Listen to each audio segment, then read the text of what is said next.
Hi hello నమస్తే welcome back to my channel we are three talks. నేను మీ అదితి. నేను మీకు ఈరోజు చూపిస్తున్న రెసిపీ వచ్చేసి నాటుకోడి కర్రీ అండి. నాటుకోడి కర్రీలో సూప్ టేస్ట్ మాత్రం చాలా బాగుంటుంది. నా రెసిపీని చూసేయండి, అందరూ మీ ఇంట్లో కూడా ట్రై చేయండి. ఫస్ట్ నాటుకోడి తీసుకొచ్చుకోవాలి. ఇది కాల్చిస్తారు మనకు. దీన్ని ఫ్రెష్గా వాష్ చేసేసుకోవాలి. సాల్ట్ వాటర్లో ఫ్రెష్గా వాష్ చేసుకున్న చికెన్లో మనం 5 టీ స్పూన్స్ ఆఫ్ కారం వేసేసుకోవాలి. రుచికి సరిపడా సాల్ట్ వేసేసుకోవాలి. 1.5 టేబుల్ స్పూన్ ఆఫ్ ధనియాల పొడి, చిటికెడు పసుపు.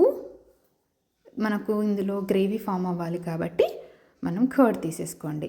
2 టేబుల్ స్పూన్స్ ఆఫ్ కర్డ్ వేసేసుకోవాలి. ఇది మంచిగా చికెన్ పీసెస్కి పట్టేలాగా కలిపేసేసుకోవాలి. మీరు హ్యాండ్తో కలిపితే మీ హ్యాండ్ మండే ఛాన్స్ ఉంది కాబట్టి టమాటా రసంని మీ హ్యాండ్కి పెట్టేసుకుంటే హ్యాండ్ కూడా మండదు.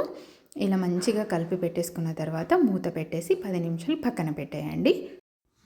ఇక్కడ మనం తాలింపు కోసం 2 పచ్చిమిరపకాయలు, కరివేపాకు, ఒక స్మాల్ సైజ్ ఆనియన్ రెడీగా పెట్టేసుకోండి. స్టవ్ ఆన్ చేసేసి బౌల్ పెట్టేసుకోవాలి.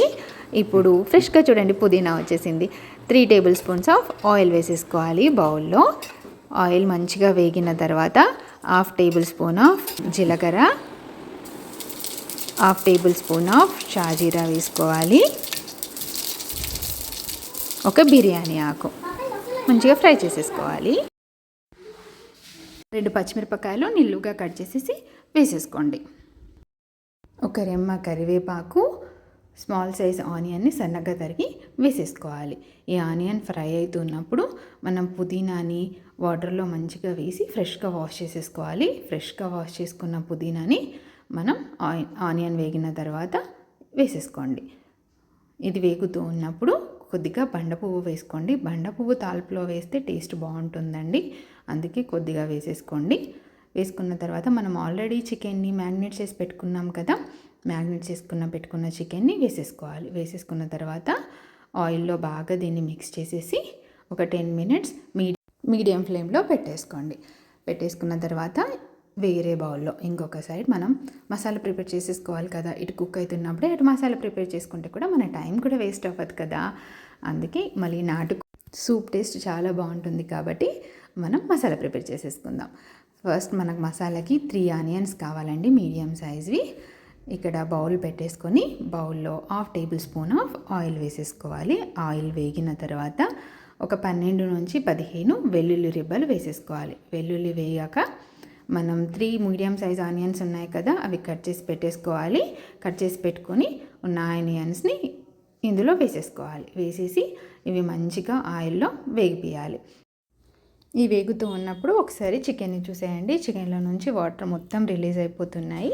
అలాగే మీడియం ఫ్లేమ్లో పెట్టి కుక్ చేసేసుకోండి.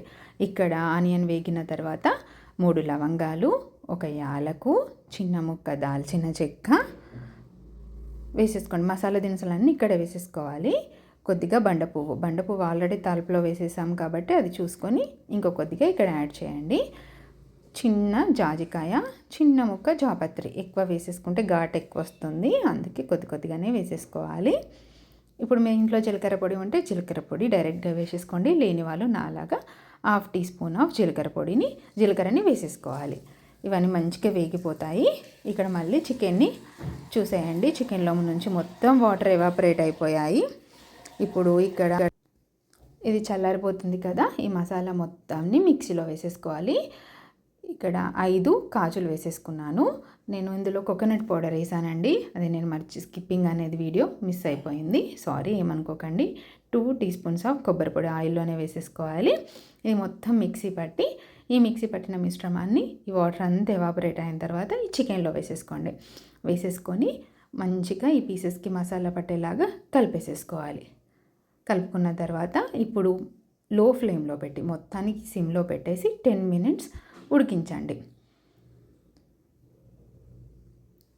10 మినిట్స్ ఉడికిన తర్వాత ఇలా మూత తీసి చూస్తే మంచిగా పర్ఫెక్ట్గా మసాలా అంతా పీసెస్కి పట్టి మంచిగా ఉడుకుతుంది.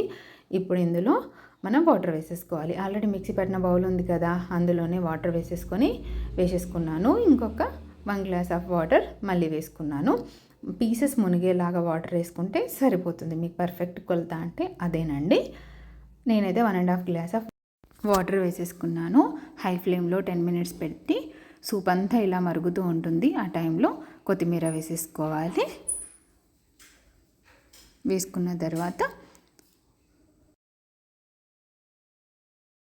ఇప్పుడు చికెన్ రెడీ అయిపోతుంది. లాస్ట్కి మనం స్టవ్ ఆఫ్ చేసే ముందు ఇంకో కొత్తిమీరని పైనుంచి వేసేసుకొని ఆఫ్ చేసేసుకోండి.